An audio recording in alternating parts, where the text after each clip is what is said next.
Yan mga kapuso, I'm very excited and very happy to announce na malapit nyo na pong mapanood ang Stars on the Floor sa GMA every Saturday night po yan, kaya abangan.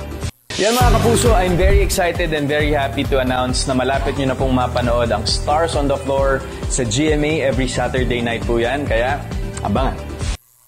Welcome back! Mga kaldab, syempre ito na naman po ang inyong lingkod, si Mr. Destiny, at syempre wala na pong iba. Pinarinig ko po yung video na yon. Marami kasi nagre-react mga kaldab. Marami kasi nagko-komento na kumbaga fake news daw po tayo. Hindi daw po magtatapat ang segment po ni Catherine, yung AGT.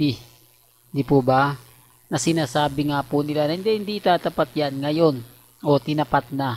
Sabado na po. Galing po kay Richard Polkerson. O sa mga bumabatikos po kay Mr. Destiny, wala na po kayong magagawa kundi tanggapin ang katotohanan na wala na pong cut din. Para lang po malinaw. Para lang po klaro. Para lang po sa mga taong dumadaan at sinasabihan tayo ng fake news. Hindi naman po kasi nila alam eh. Basta na lang po sila babanat ng hindi maganda. Hindi kaaya-aya, at syempre hindi pong babasagin po nila tayo na kahit alam naman po nila na yung mga update ni Mr. Destiny 101% totoo. Hindi lang po kasi nila gusto na magtuloy-tuloy tayo.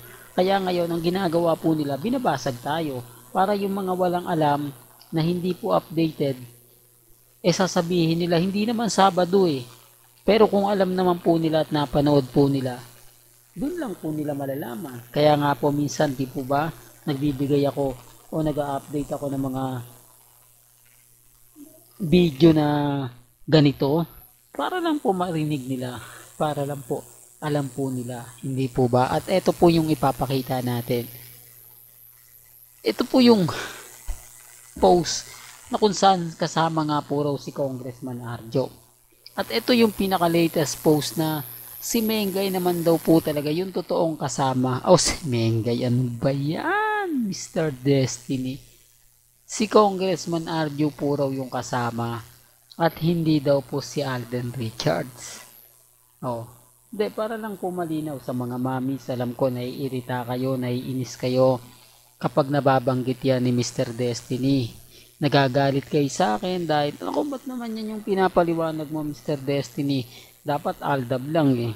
Gusto ko lang po i-clear sa inyo, iklaro o ipaliwanag na ganito po yung ginagawa po nila. Ganito po yung mga pinambabasag po nila sa atin. Na kapag tayo nagbigay ng mga posts, kinokontra po nila. Talagang gigil sila. Kasi kung titignan nyo noon post po ni Menga yon, hindi po sila nag-react, wala po silang post, wala po silang update, wala silang ganti dahil si Mengay naman po talaga ang nag-post noon na nasa Belo Medical Group po sila. Siya. Tapos yung nag-post po si Alden, agad-agad siyempre in-update natin yan.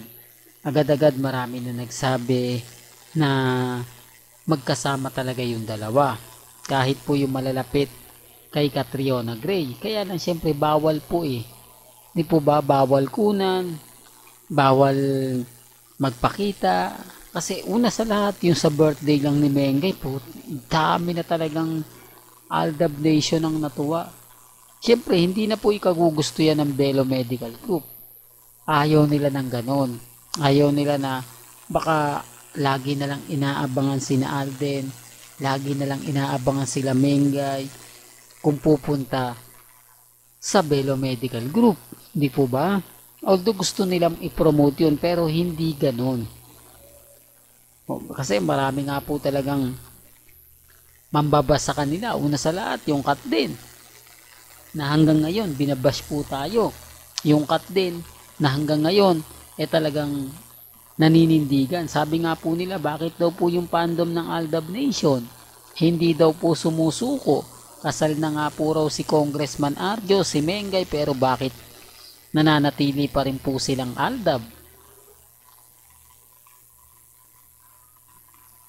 2025 na, pero may Aldab Nation pa. 10 taon na nga po raw ang nakalipas, pero bakit marami pa rin po daw ang Aldab? Ito yung nakakatuwa, ang pinanguhugutan po nila yung Aldab Nation. Hindi po ba? Hindi, totoo yan. Bakit nila kailangan panghugutan? Bakit kailangan nila idamay ang Aldab? Sila kailan lang Hindi po ba? Kailan lang po yung cut din? Wala pong taon. Hindi nila po pwedeng ikumpara yan. Ito yung sinasabi ko mga ka-Aldab sa mga nagaganap at nangyayari. Kaya nga sabi ko sa inyo, ito, ginagamit lang po kasi ni Tito Sen si Mengay. At halatang-halata naman po, ngayong nanalong senador, mababawasan na naman po ang Eat Bulaga. Kaya nga po sabi ko sa inyo, dito po yung papasok po yung pelikula nila Bossing at nila Mengay at ni Alden. Hindi ko pinopromote po ang Eat Bulaga. Hindi ko to sinasabi para makakuha ng simpatya sa legit Dabber Cards. Alam ko naman po na karamihan din na legit Dabber Cards galit po sa atin. Bakit? Kasi nga po binoboykot po natin Diba? Tayo po yung naglalagi nagsasabi na boycott yan, ganto ganyan. Alam nyo naman po na kapag ka naririnig nila yan at napapanood at nababasa, siyempre malaking insulto po sa kanila yun. Malaking sampal na ayaw din po nilang makita at ayaw din po nilang mapakinggan. Yun po yung pinupunto ko. Kaya nga sabi ko sa inyo, pinipilit po nilang sabihin na si Maine at si Alden ang totoong, si Maine at si Congressman ang totoo. Pero okay lang. Wala naman pong pilitan, hindi po ba? At least tayo maraming update. Sila, ngayong weekend. Basta't family bonding moment. Okay lang po yung sinasabi nila po mga ka-Aldab na hindi daw pumupunta sina Alden at hindi daw po kumain sa restaurant ni Maine. Wala naman pong problema yun Doon pa lang ramdam mo na guilty sila. Si Mengay pupunta lang daw po doon para ayusin niya yung negosyo, para titignan kung kumikita. Common sense na lang po. Ba't ang McDo ni Mengay hindi niya tinututukan? Bakit kailangan niyang tutukan yung restaurant? Ibig sabihin, yung restaurant na yon may kasosyo siya. Sino? Issue na naman yan, Mr. Destiny. Nako, mababash ka na naman sa mga sinasabi mo. Parang ang gusto mong ipahiwatig yung Conchas Garden ni Alden sa Quezon City. Yun din yung magiging, di po ba? Kaya ang sabi ko sa inyo, marami pong update ganap kay Mengay, pabor na pabor sa Aldab, pero hindi po nila yung pinopost, hindi nila yung pinapakita. Dahil wala nga po si Congressman Arjo Pero wala pong pilitan mga ka-Aldab. Lagi kong sinasabi kung ano po yung mga nakikita po ninyo kina Alden at kay Mengay, hindi ko po yan inedit. Sila lang po may gawa niyan. Tayo po ang nagbabalita. Sila po yung nag-e-edit. Tapos babalik na rin po nila.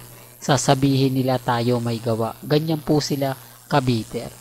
Hanggang dito na lang po ang ating latest updates. Kaya kung gusto nyo pa po ng pinaka-latest at sariwang update, abay tumitik lang po kayo dito po sa channel ni Mr. Destiny para updated po kayo sa mga bago at sa mga latest na i-upload po natin maya-maya lang. Hanggang sa muli, salamat po sa panonood at pakikinig.